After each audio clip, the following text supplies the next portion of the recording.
나는 대한민국 예비역병장이다. 안녕하십니까? 1980년대 50 시절 군대 이야기를 나누는 예비역병장입니다.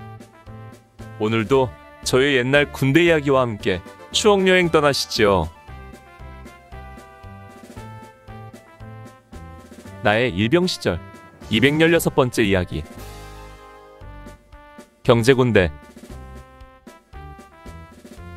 1982년에 접어들면서 우리나라 전반뿐 아니라 우리 군인들에게도 가장 큰 화두는 경제였습니다. 1979년 12.12 사태와 1980년 5.18 광주민주화운동을 강제 진압하면서 정권을 잡은 전두환 대통령과 신군부는 1981년까지 삼천교육대와 녹화사업 등을 통해 사회 불만 세력을 무력화하고 정치 반대 세력의 발목을 묶었습니다. 그리고 이전 정권 인사들은 부정축제자로 내몰아 그들의 재산을 환수하고 정치활동까지 가로막았습니다. 그뿐 아니라 언론 통폐합을 통해 언론을 장악하여 자신들 입맛에 맞는 여론만을 형성하도록 했습니다. 그러고는 통금을 해제하고 칼라 텔레비전 방송을 시작하고 프로야구를 출범하는 등 국민들의 눈과 귀를 즐겁게 하며 정치적으로 정권의 안정을 다졌습니다. 무엇보다도 50 정권이 국민들에게 가장 크게 어필했던 것은 아무래도 88 서울 올림픽 유치였을 것입니다.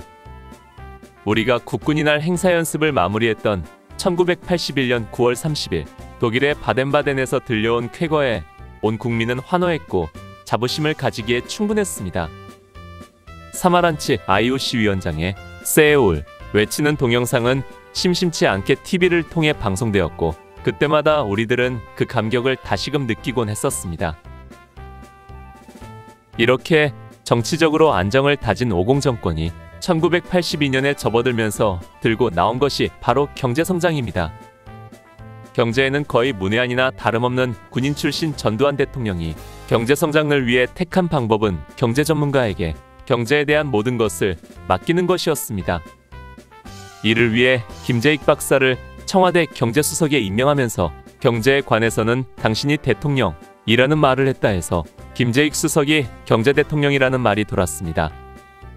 아무튼 전두환 대통령은 1982년 신년사와 1월 22일 국정연설을 통해 안정을 통한 제2의 경제성장을 주장했고 우리 부대원들은 중대별 단체로 모여 그 국정연설을 시청해야 했습니다.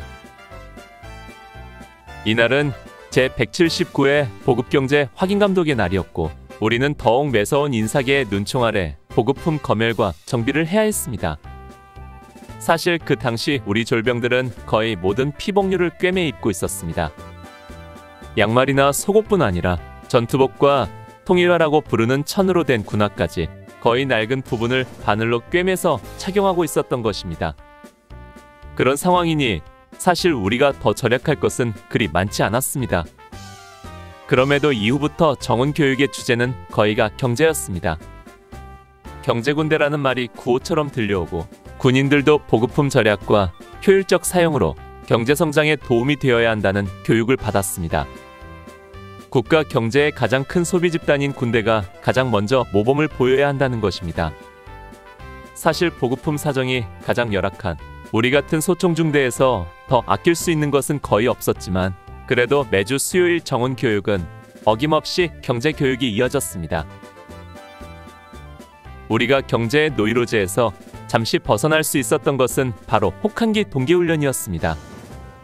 1월 25일부터 30일까지 실시된 동계훈련 동안 우리는 귀 따갑게 들리던 경제라는 말에서 잠시 멀어질 수 있었습니다.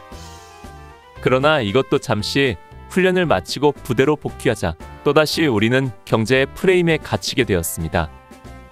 훈련에서 복귀한 다음 날인 1월 31일. 이날은 일요일인데도 오후에 중대장 교육이 있었습니다. 교육의 요지는 2월 3일 수요일 정원 시간에 경제시험을 실시한다는 내용과 연대 내 다른 대대들은 이미 경제교육을 실시하고 있는데 우리는 동계훈련으로 뒤처져 있으니 앞으로 분발해서 교육을 실시하여 경제시험에서 뒤지지 않도록 하라는 내용이었습니다. 참으로 어려운 일이었습니다. 이제는 군인이 총 잘 쏘고 전술훈련만 잘해서 되는 것이 아니었습니다. 경제이론도 공부하고 시험도 보아야 하는 것입니다. 다음 날인 2월 1일부터는 공용화기 집체 교육이 실시되었습니다. 오전에 완전군장 행군을 1시간 정도 실시하고 다시 야전 교정으로 나가 기관총 기계훈련을 실시했습니다. 그리고 오후에는 전체 대대병력이 식당에 모여 경제교육을 받았습니다. 대대 정훈장교가 경제교환을 가지고 열심히 강의했으나 내가 보기에는 가르치는 사람이나 배우는 우리나 실력이 그만큼 아닌 것 같았습니다. 더구나 500여 명의 병력을 모아놓고 교육을 실시하니 통제가 전혀 되지 않아 모두들 제각기 떠들고 정훈장교만 혼자 마이크를 들고 강의하는 웃지 못할 상황이었습니다. 그럼에도 경제교육은 각 중대별로 밤까지 이어져 중대장 책임하에 20시까지 실시되었습니다. 이 같은 교육은 다음 날에도 계속되었습니다. 2월 2일 오후 3시까지 공용화기 집체교육으로 조총훈련을 실시하고 이후부터 다시 대대식당에서 통합경제교육을 받았고 저녁 식사 후에는 일석점호도 빼먹고 밤 10시까지 경제교육을 실시했습니다. 계속 앉아서 교육받는 것이 좀 있으셨지만 그 덕분에 취침점호의 행운도 얻을 수 있었습니다. 이때의 상황을 내 메모 수첩에는 이렇게 적고 있습니다. 내일 실시한다는 경제시험을 대비하여 오후 내내 경제교육을 받았다. 그러나 교관인 정훈장교의 목소리보다 병사들 떠드는 소리가 더 크니 마이크 잡은 교관의 큰 음성도 수백 명 병사의 속삭이는 소리에 묻혀 사라진다. 경제군대란 말이 부쩍 늘었다. 교육 시간 중에 경제교육 역시 많아졌다. 우리나라의 가장 큰 과제인 경제부흥을 위해 정부의 방책을 전하며 우리 군인들에게도 주지시키는 것이다. 내일이면 실시되는 경제시험을 위해 낮이고 밤이고 경제교육만 한다. 정훈 방송실에서도 경제에 대한 방송만 되풀이한다. 그 말대로 된다면 내가 제대할 때쯤 되면 좀 살기 좋아질 것도 같은데. 마침내 2월 3일 수요일 정훈 시간에 경제시험이 실시되었습니다. 그러나 그 시험 내용이 무엇이었는지는 기록이 없어 알지 못합니다. 그래도 효과가 있었다면 일련의 경제교육을 통해 저녁 후 미래에 대한 생각들을 일깨워 준 것만은 확실합니다. 그 당시 내 메모장을 보면 내가 저녁 후에 사회에 나가서 하고 싶은 일들을 순간순간 적은 것이 있는데 직장 생활보다는 기술을 배우거나 양돈 또는 화훼류를 가꾸고 싶다는 등 스스로 삶을 개척하고픈 마음이 더 컸던 것 같습니다. 돌이켜보면 이때의 소망들이 하나의 꿈으로 그쳤지만 그래도 이 시기가 한때 삶의 비전을 생각해 볼 수 있는 배움의 기회였지 않았나 생각됩니다. 오늘 추억여행에 함께 해주셔서 감사합니다. 다음 이야기를 기대해 주시고 구독과 좋아요 부탁드립니다. 항백